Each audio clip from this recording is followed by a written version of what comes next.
자, 이번 주 가장 중요하게 보셔야 되는 게 바로 이제 11일에 발표하게 될 소비자 물가지수, 그리고 13일 날 발표하게 될 생산자 물가지수가 상당히 시장에 강한 영향을 미칠 가능성이 높습니다. 자, 이제까지는 CPI 결과가 나오게 되고 PPI 결과가 나와도 사실 시장에 큰 영향을 주기는 조금 어려웠었거든요. 일단 물가 자체가 너무나도 안정된 흐름들을 많이 보여줬었습니다. 자, 1월까지만 하더라도 지금 코어 CPI, 자, 그리고 CPI 인플레이션만 보시더라도 2% 초반대를 달려왔습니다.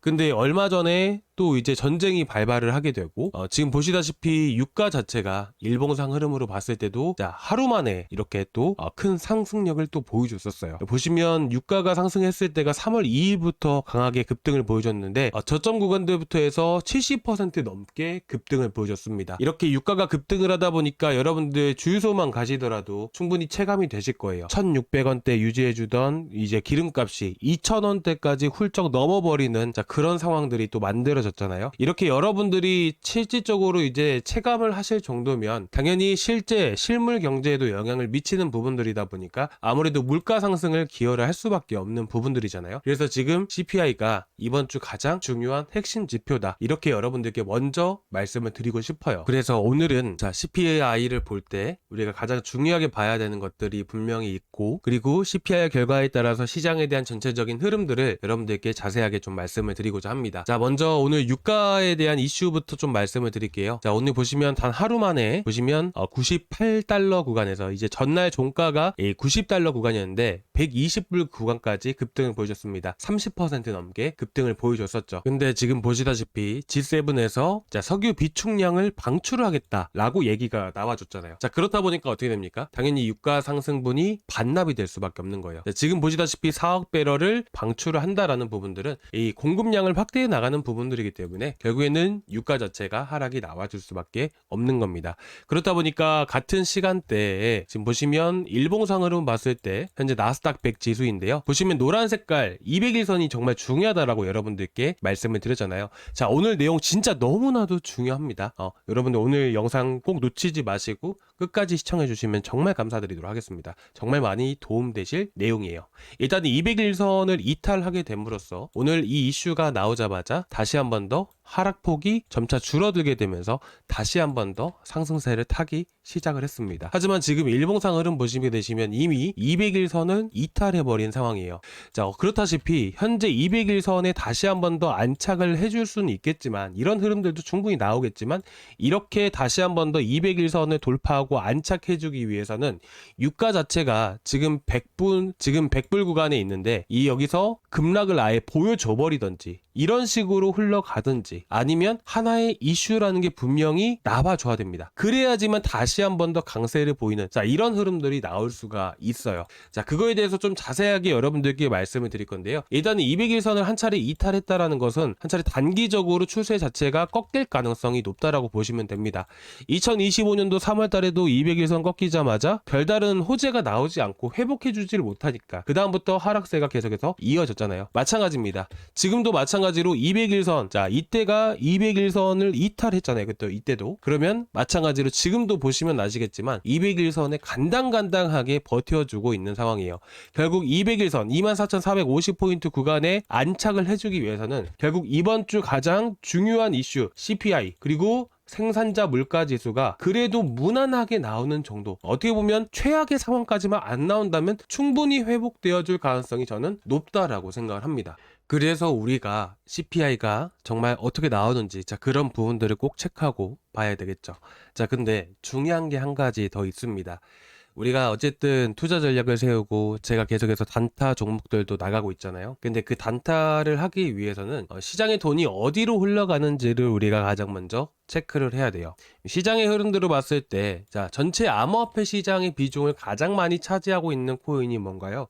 바로 비트코인이죠. 그리고 이더리움, 솔라나, 리플 이런 식으로 메이저 코인들이 해당이 됩니다. 반대로 마찬가지로 이런 시장이 올라간다라는 것은요, 주요 메이저 코인들이 올라간다는 얘기와 같게 되는 것이에요. 자, 우리가 좀 이제 제가 좀 어렵게 말씀을 드린 것 같은데, 일단은 결국에는 시장이 올라가기 위해서는 메이저 쪽으로 움직이는 게 맞아요. 근데 여기서 제가 한 가지 더 말씀을 드리고 싶은 것은 뭐냐면, 시장이 올라가기 위해서는 그에 따르는 이 암호화폐 시장으로 돈들이 크게 유입이 되어야 됩니다. 마찬가지예요. 결국에는 시장이 상승한다는 말은 결국 시장의 호재라는 게 만들어지게 되어야지만 암호화폐 시장으로 큰 돈들이 들어오는 것이고, 암호화폐 시장으로 돈들이 크게 들어왔을 때 시장이 상승을 한다라는 말이거든요. 근데 지금 보시게 되시면 어쨌든 CPI라는 게 좋게 나와줘야 되는 게 맞아요. 근데 유가 자체가 언제부터 올랐어요? 3월 달부터 올랐죠. 그런데 중요한 거는 이 3월 달에 CPI와 PPI는 언제 나오나요? 4월 달에 나오는 거예요. 자, 그러면 현재 유가로 인해서 물가에 영향을 미치는 이런 데이터가 4월 달에 나오기 때문에 4월 달 물가 데이터가 나오기 전까지 앞으로 한 달 후까지는 어떻게 보면 시장이 폭발적으로 급등하는 상황이 만들어질 수가 있을까요? 없겠죠. 일단은 물가가 올라간다라는 것은 4월 달에 어떻게 될지를 봐야 된다는 거예요. 그러면 그 전까지는 전체적으로 메이저 코인들이 어떤 흐름들이 나와줄 수가 있을까요? 바닥에서 또 횡보하는 흐름들이 만들어질 수밖에 없다라는 거예요. 자, 그러면 리플이든 자 비트코인이든 뭐 어떤 이슈든 간에 저는 이렇게 말씀을 드리고 싶어요. 여러분들이 메이저 코인 어떤 거를 들고 있던 간에 시장이라는 게 받쳐주고 물가가 안정이 되어야 돼요. 물가가 안정이 되고 유동성 자금이 크게 시장에 들어왔을 때 그 밸류에이션, 그 코인에 대한 가치라는 게 그제서야 빛을 발하기 시작을 합니다. 근데 만약에 물가가 내려가게 되고 물가가 올라가게 되고 그리고 침체와 경기 둔화라는 게 부각이 된다라고 했을 때는 그 코인에 대한 가치라는 게 아무리 높아도 그런 부분들이 가격에 반영이 될 수가 있을까요? 가격에 반영되기가 매우 힘들어요. 밸류에이션 자체가 아무리 높아도요, 시장이 경기가 침체되고 둔화가 됐을 때는 밸류에이션에 대한 부분들이 가격에 절대로 반영이 되지 않습니다. 그래서 아무리 좋은 이슈가 나와도 올라가지 못하는 이유가 그런 거예요. 시장이 경제가 탄탄하게 받쳐주고 성장을 할 때 그때는 말이 다르죠. 이슈라는 게 나왔을 때 그때는 부각이 되는 거예요. 무슨 말인지 아시겠죠? 그래서 당분간은 이렇게 말씀드리고 싶어요. 당분간은 박스권 횡보 장세가 지속될 수밖에 없다.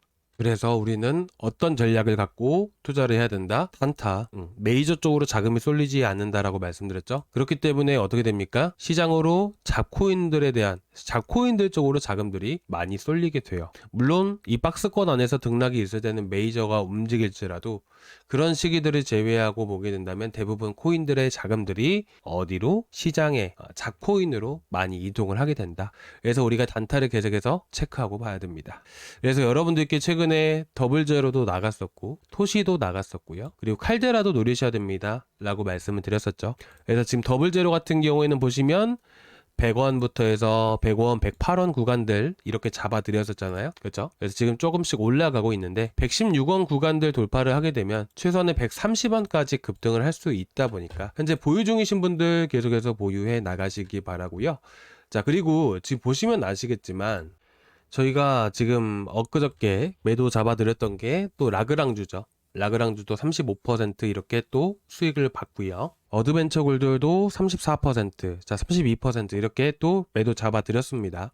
근데 이런 코인들에 대한 공통점이 뭐냐면 단기적으로 시세가 주기 전에 한 차례 바닥을 형성하면서 단기 이평선을 모두 골든크로스하고 안착해 줬을 때 상당히 많이 급등이 나오게 됩니다.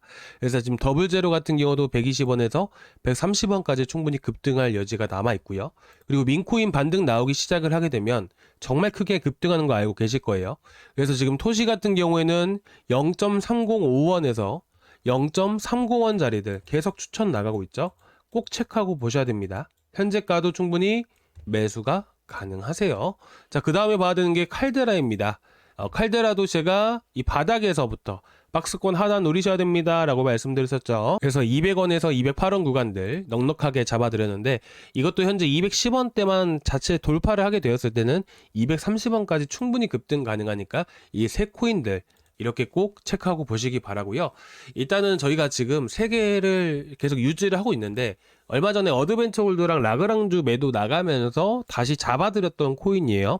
그래서 이거 급등 나오게 되면 또 이렇게 보시다시피 매도 다 잡아드릴 거고요. 매도 잡아드린 다음에 그리고 또 추가적으로 코인들 나갈 거예요. 무작정 모든 코인들을 다 추천드리지는 않습니다. 저희가 주력으로 들어가는 단타 코인들 이렇게 먼저 말씀을 드리고 급등하면 또 다른 코인들 드리고 이런 식으로 하고 있는 거예요. 그래서 이번에 어드벤처 골드랑 또 라그랑주 70% 수익 났는데 지금 이 코인으로도 한번 더 크게 보고 그리고 또 이제 여러분들 내려오게 되면 지금 자리에서 매수를 하기보다는 좀 내려가는 시점에서 매수를 하시는 게 좀 더 좋아요. 그래서 매수 타점 오면 제가 한 번 더 잡아 드릴 거고요. 그리고 지금 구독자방 안에서 매도 사인도 같이 나가고 있기 때문에 꼭 체크하고 보시면 좋으실 것 같습니다. 그래서 지금 고정 댓글란에 보시게 되시면 저희 구독자방 링크가 있는데요. 이 링크를 타고 들어오시면 이 페이지가 나오게 되는데 여기서 실시간 소통방 입장 눌러주시고 제출 버튼까지 눌러주시면 제가 구독자방 들어오실 수 있게끔 입장 도와드릴 겁니다. 아시겠죠? 그래서 실시간 소통방 입장 꼭 체크해 주시고 제출 버튼만 같이 눌러주세요. 그러면 지금 보고 계시는 구독자방 링크를 바로 전달해 드릴 거예요. 그리고 혹여나 걱정되시는 코인들 있으시면 언제든지 말씀을 해 주시고요. 추천드리는 모든 코인들은 같이 매수 타점부터 매도 타점까지 잡아드리고 있기 때문에 여러분들이 이번에 또 시장 반등 나오고 있는데 현 시점에서 또 강하게 급등하는 코인들 놓치지 마시고 또 올라갔다라고 해서 추격 매수 하시면 안 되는 거 알고 계시죠? 간혹 가다 보면 추격 매수 하셔가지고 물려서 이거 손절해야 되냐 이런 질문들이 좀 와서 그렇습니다. 그리고 지금 어찌됐든 내려오게 되었을 때 제가 매수 타점부터 다 잡아드리고 있기 때문에 급하게 생각하지 마시고 또 이제 급등할 코인들 지금 이 코인들 매도하게 나면 또 잡아드릴 거예요. 그러니까 편하게 또 편하게 이렇게 또 잘 따라와 주시면 좋으실 것 같아요. 자, 일단 오늘 여기까지 준비했고요. 다음 시간에 또 뵙도록 하겠습니다. 감사합니다.